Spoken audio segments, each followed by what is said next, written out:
mtakatifu alipomrejeshea Ayubu, ana uwezo wa kukurejeshea jioni ya leo. Kila ambacho Mungu anahitaji jioni ya leo ni ya kwamba wewe ukaweze ukamtumainia.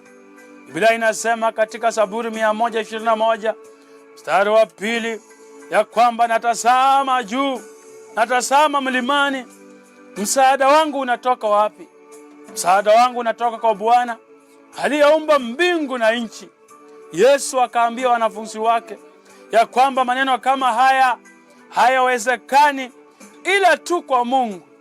Nimekuja kukwambia kwamba haijalishi unagonjeka magonjwa aina gani, haijalishi umeenda hospitali umeambiwa ya kwamba hakuna magonjwa, ili hali unapitia uchungu, nimekuja kukutia moyo jioni ya leo ya kwamba Mungu huyu hawezi akakuacha.